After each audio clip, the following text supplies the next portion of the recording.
Hello everyone. आज की इस वीडियो में हम बात करेंगे क्लास 12th की फिजिकल एजुकेशन के मोस्ट इम्पोर्टेंट एमसीक्यू क्वेश्चन पे। ठीक है, आपको हिंदी में एमसीक्यू क्वेश्चन कराने वाला हूँ और इंग्लिश में एमसीक्यू ऑलरेडी हमारे चैनल पे अपलोड हो गया। अगर आप इंग्लिश मीडियम के हैं तो वहाँ से देख सकते हैं।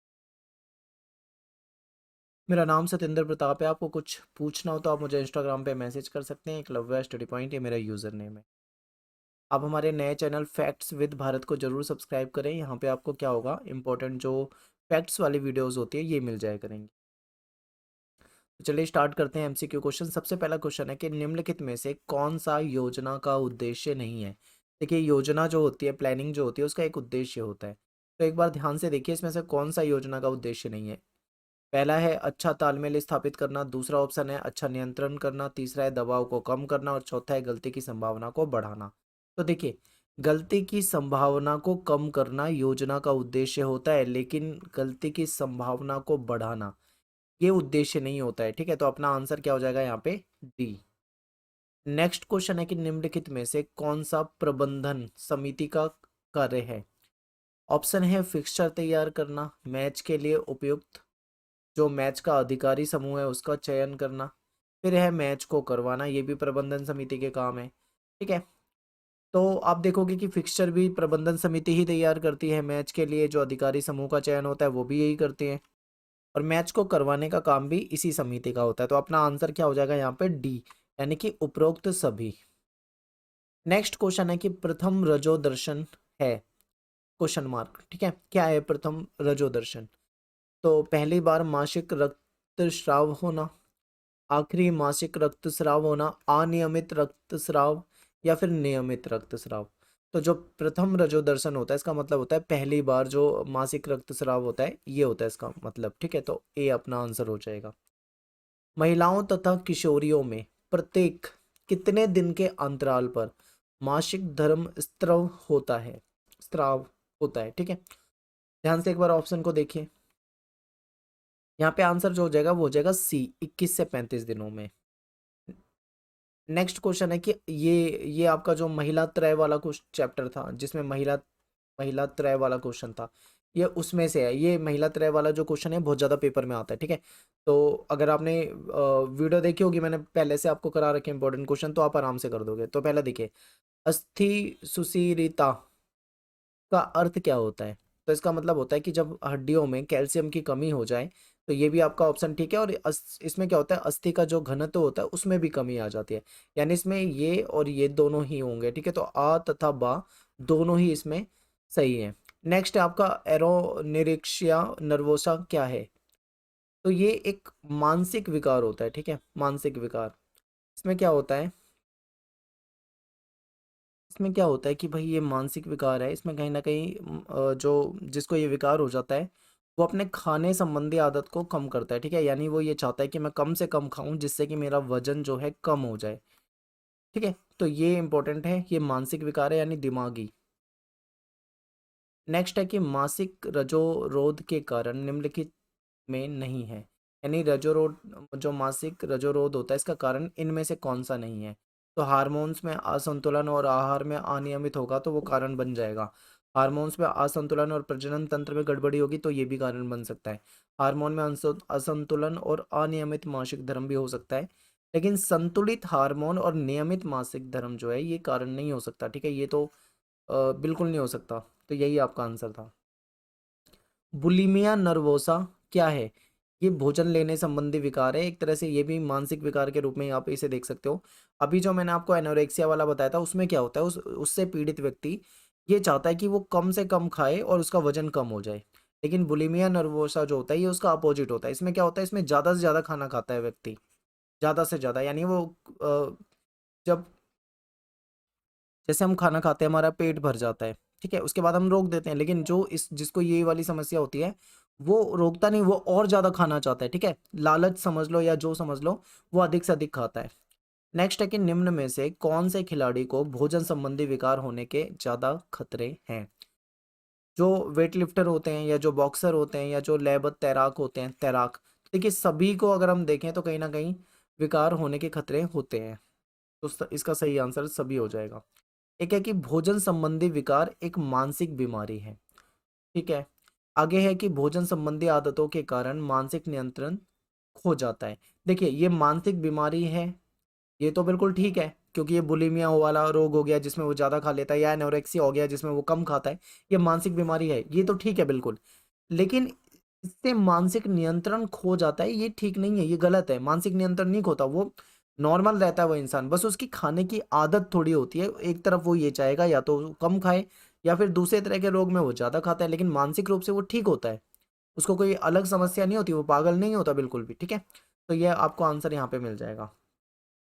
अगला क्वेश्चन है, मोटापे का अर्थ क्या होता है। आपको पता है कि जब फैट बढ़ जाता है हमारे शरीर में तो मोटापा बढ़ता है, यानी चर्बी बढ़ती है, ठीक है। नेक्स्ट है कि मधुमेह के लिए आसन का चुनाव करो। तो ये जो अर्ध मत्स्येंद्र आसन होता है, ये मधुमेह वाले रोगियों के लिए काफी अच्छा होता है, ठीक है। नेक्स्ट है कि जो सांस नली से जुड़ी हुई बीमारी है उसको क्या कहते हैं। तो अस्थमा जो है ये हमारे श्वसन तंत्र से संबंधित बीमारी है, ठीक है। अस्थमा के लिए निम्नलिखित में से एक आसन को चुनना है, तो चक्रासन ही सही होता है इसके लिए। कफ है, लंबी सांसें कोई ले रहा है, या फिर छाती में उसके अकड़न हो गया है, तो वो किसका लक्षण है। तो ऑप्शन देख लो आप एक बार, मोटापा नहीं है वो, मधुमेह डायबिटीज भी नहीं है, ठीक है, बैक पैर भी नहीं है, ये अस्थमा का ही है, क्योंकि सांस से संबंधित है ना, श्वसन तंत्र से संबंधित बीमारी है, तो वो अस्थमा में आ जाती है। नेक्स्ट है कि पैरालंपिक खेलों का मुख्यालय जो है वो कहाँ पे है, तो ये जर्मनी में है। नेक्स्ट है कि स्पिरिट इन मोशन किन खेलों के आदर्श वाक्य हैं, तो ये पैरालंपिक के हैं। नेक्स्ट है कि मुझे जीतने दो, लेकिन यदि मैं जीत नहीं सकता तो मुझे प्रयास में बहादुर होने दो, ये शपथ किन खेलों में ली जाती है। तो आपको याद होगा, ये मैंने आपको बताया हुआ है, जो विशेष ओलंपिक भारत है इसमें ये शपथ ली जाती है, ठीक है। नेक्स्ट क्वेश्चन है कि जो डेफलिम्पिक के आदर्श वाक्य हैं वो क्या होते हैं। तो इसमें यह है कि मुझे जीतने दो और बहादुर होने दो, ठीक है।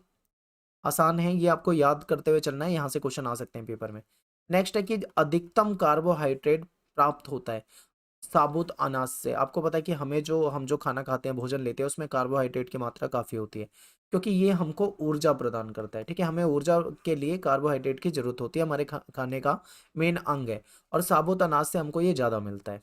नेक्स्ट है कि प्रोटीन का स्रोत जो है वो इनमें से क्या है। आलू, इसमें कार्बोहाइड्रेट मिलेगा, पालक में आपको आयरन वगैरह मिल जाता है, ठीक है। आपको मछली में मिलेगा प्रोटीन सबसे ज़्यादा इनमें से, ठीक है। नेक्स्ट है आहार संतुलित तब होगा जब उसमें दैनिक आवश्यकता को पूरा करने की क्षमता हो, यानी कि ऐसा आहार हो जो हमारी जो डेली लाइफ में जो हमें कैलोरी चाहिए होते हैं वो कैलोरी भी दे दे, जो उसमें विटामिन और जो हमें खनिज वगैरह पोषक तत्व जो चाहिए वो सारे अगर उसके अंदर है, डेली हमारी जो आवश्यकता को अगर वो पूरा कर रहा है, तो उसको हम बोलेंगे आहार संतुलित है। अगला क्वेश्चन है कि जो SAI है हमारा, खेलो इंडिया फिटनेस टेस्ट, 5 से 8 वर्ष की आयु वर्ग में कौन सा फिटनेस टेस्ट शामिल नहीं है।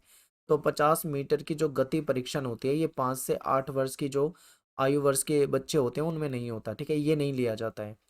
अगला है कि खेलो इंडिया फिटनेस टेस्ट में 9 से 18 वर्ष की आयु वर्ग जो होता है उसमें कौन सा फिटनेस टेस्ट शामिल नहीं है। तो फ्लेमिंगो बेस्ड जो बैलेंस जो टेस्ट होता है ये इसमें नहीं होता है, ठीक है। नेक्स्ट है कि इसमें 5 से 8 वर्ष की आयु में कितने परीक्षण होते हैं। तो 3 टेस्ट होते हैं इसमें, 5 से 8 वाली में 3 टेस्ट होते हैं, ठीक है। BMI जो होता है इसका पूरा नाम क्या होता है, बॉडी मास इंडेक्स होता है ये, और जो नॉर्मल माना जाता है BMI वो 18.5 से 24 के आसपास होता है, ठीक है, 24.9। अगर इससे ज़्यादा आ रहा है तो फिर वो सामान्य नहीं माना जाएगा, इससे कम आ रहा है तो भी वो सामान्य नहीं माना जाएगा, ठीक है। तो इसके बीच में होना चाहिए। आप भी कभी अपना BMI अगर निकाल के देखोगे तो इसके अंदर ही आना चाहिए, अगर इसके अंदर है तो ठीक है, फिट हो आप। अगला क्वेश्चन है कि रिकली और जॉन्स ने सन 2002 में वरिष्ठ नागरिक परीक्षण विकसित किया। देखिए रिकली और जॉन्स ने वरिष्ठ नागरिक परीक्षण विकसित किया था, ये बात तो ठीक है, लेकिन यहाँ पे एक गलती है। वो गलती क्या है, इसमें 2002 नहीं है, इसका आंसर 2001 है, यानी कि अपना जो अभिकथन है, ठीक है, ए जो है ये गलत हो जाएगा। आगे बढ़ते हैं, वरिष्ठ नागरिक केवल वरिष्ठ नागरिकों को फिटनेस क्षमताओं को मापने के लिए, ठीक है, आपका ये ठीक है, मतलब इसका जो ये है आर, ये ठीक है, यानी ए गलत है, आर सही है। अगला देखो, रिकली जोन्स किसके लिए प्रयोग में लाया जाता है, यही देखो आपको बता दिया, वरिष्ठ नागरिक के लिए लाया जाता है, तो ये भी आपको पता होना चाहिए। कब आया था, टेस्ट 2001 में आया था, ये भी आपसे पेपर में पूछा जा सकता है, तो आपको ये भी पता होना चाहिए। गति के लिए कौन सी शारीरिक कारक की आवश्यकता होती है, जब बात गति की आ जाती है, तो फास्ट ट्विच फाइबर जो होता है ये लिखना है आपको पेपर में, अगर आता है तो याद रखना है बिल्कुल, ठीक है। लचक को कौन सी चीज निर्धारित करने वाला शारीरिक क्रियात्मक कारक नहीं है? देखिए मांसपेशी की जो शक्ति है वो लचक को बिल्कुल निर्धारित करती है।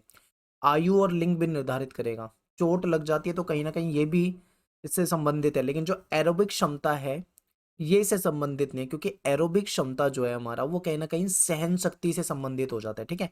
तो ये लचक से रिलेटेड नहीं है। अगला क्वेश्चन है कि सहन शक्ति निर्धारित करने वाले शरीर का क्रियात्मक कारक जो है वो एरोबिक। सहन शक्ति की बात आ जाए तो वो एरोबिक है, ठीक है। आपको भिड़ते के साथ ही यही आंसर टिक कर देना है। अगला है अभिकथन और कारण वाला। व्यायाम जो है वो मांसपेशियों के अच्छे आकार को बनाए रखने में मदद करता है, बिल्कुल ठीक है। नियमित अगर हम व्यायाम करेंगे तो कई सारे लाभ होंगे, और उसमें से एक लाभ जो है वो ये है कि मांसपेशियों की कार्यक्षमता को बढ़ाता है, यानी ये भी ठीक है। तो अपना आंसर हो जाएगा ए और आर दोनों ठीक है, और आर जो है वो कहीं ना कहीं एक ही सही व्याख्या भी कर रहा है, ठीक है। बिल्कुल आसान था। देखिए मोच जो है वो किस प्रकार की चोट है? तो ये कोमल ऊतक वाली चोट होती है, ठीक है। मोच जो है वो कोमल ऊतक वाली हो जाएगी। मोच हो गया, मान लीजिए इसमें रगड़ हो जाती है, खिंचाव हो जाता है, छिलना हो जाता है, ये सब इसमें आ जाता है, ठीक है। इसके बाद है निम्न में से अस्थि भंग नहीं है। अस्थि भंग मतलब हड्डी का टूटना उठना नहीं है, तो गुम चोट जो है वो अस्थि का टूटना नहीं है, क्योंकि आपको पता है गुम चोट में क्या होता है, एक ऐसी चोट होती है जिसमें अंदर के जो लिगामेंट वगैरह होते हैं उसको वो डैमेज हो जाते हैं, फट जाते हैं, अंदर मतलब नुकसान हो जाता है, लेकिन हड्डी वगैरह नहीं टूटती, फ्रैक्चर नहीं होता, तो गुम चोट हो जाएगा इसका आंसर। नेक्स्ट है कि खेल चोटों से बचने के लिए हमको वार्मिंग चाहिए, स्ट्रेचिंग चाहिए, कूलिंग चाहिए। क्या ये सही है? बिल्कुल ठीक है। खेल की चोटें जो है वो केवल नरम ऊतक और कठोर ऊतक चोटें होती हैं, ठीक है। लेकिन अब यहाँ पे एक चीज है कि देखो सही तो दोनों है, पर ये इसको एक्सप्लेन नहीं कर रहा है, तो यहाँ पे आंसर हो जाएगा अपना ए और आर दोनों ही ठीक है, लेकिन यहाँ पे स्पष्टीकरण नहीं है उसका। न्यूटन की गति का जो दूसरा नियम है, सेकंड नियम, इंपॉर्टेंट है, पेपर में बहुत पूछते हैं। इसको क्या बोला जाता है? इसको त्वरण का नियम बोला जाता है, ठीक है, त्वरण का नियम। ऐसा व्यवहार जो दूसरे व्यक्ति को नुकसान पहुंचाने के लिए किया जाता है इसको आक्रामकता बोलते हैं। मैंने आपको ये आक्रामकता वाला क्वेश्चन भी पढ़ाया और चैप्टर भी पढ़ाया, ठीक है। वहां पे समरी में भी आपको बताया था ये कई तरह की आक्रामकता होती है। जैसे कि एक ये देखिए, ऐसा शारीरिक व्यवहार जो जानबूझकर दूसरों को नुकसान पहुंचाने के उद्देश्य से हो उसको क्या बोलेंगे? उसको बोलेंगे शत्रुतापूर्ण आक्रामकता। आप देखते हो कि खेल के मैदान में कई बार क्या होता है, हॉकी मार देते हैं, या जानबूझ के पैर अड़ा के गिरा देना, या कुछ ऐसी हरकत कर देना जो मतलब जिसका उद्देश्य होता है जानबूझकर नुकसान पहुंचाना, तो इसको बोलेंगे शत्रुतापूर्ण आक्रामक। अगला है कि अनजाने में की गई आक्रामकता, अनजाने में हो गई, इसको बोलेंगे बाहरी आक्रमणता, ठीक है। एक है मुखर आक्रामकता, इसको मुखर की जगह मौखिक भी लिख सकते हैं। मौखिक आक्रामकता की जाती है, इसमें क्या होता है, ये मुख से होती है। आपको पता है जैसे कि क्या होता है क्रिकेट में, आपने देखा होगा मैच, मैं आपको बताऊं गौतम गंभीर एग्जांपल दे देता हूँ, गौतम गंभीर और वर्सेस शाहिद अफरीदी, इनके बीच एक बार मैदान में हो गई थी तू तड़ाक, तो इसमें क्या होता है, गाली गलौज हो जाती है। तो ऐसे केवल मैं आपको एक एग्जांपल बता रहा हूँ, ऐसे सैकड़ों एग्जांपल होते हैं जो क्रिकेट के मैदान में खिलाड़ी क्या करते हैं, मौखिक रूप से कुछ गाली गलौज कर देते हैं, उल्टा सीधा बोल देते हैं आपस में, ठीक है, जिसकी वजह से विवाद हो जाता है। तो ऐसी आक्रामकता को हम बोलेंगे मुखर आक्रामकता, जो कि मुख से की जाती है, मतलब इसमें हाथ पैर नहीं मारे जाते, लड़ाई वैसी वाली नहीं हो रही कि उसमें मारपीट हो रही है, उसमें बस मुंह से गाली गलौज ये चीजें चलती हैं। अगला है खेलो इंडिया प्रोग्राम का मुख्य उद्देश्य क्या है? इसका उद्देश्य है प्रतिभा खोजना, ठीक है। राष्ट्रीय प्रतिभा खोज कार्यक्रम के तहत हर साल कितने छात्रों का चयन किया जाता है? 1000 के करीब, ठीक है। राष्ट्रीय प्रतिभा खोज कार्यक्रम जो है ये कब शुरू हुआ था? 2018। तो यहाँ पे अपने जो एमसीक्यू क्वेश्चन है ये हो जाते हैं यहाँ पे, और टेलीग्राम ग्रुप में इसकी पीडीएफ डाल दूंगा मैं, अब वहाँ से जाके इसको डाउनलोड कर सकते हैं। तो मिलते हैं नेक्स्ट वीडियो में। Thanks for watching. जय हिंद, जय भारत।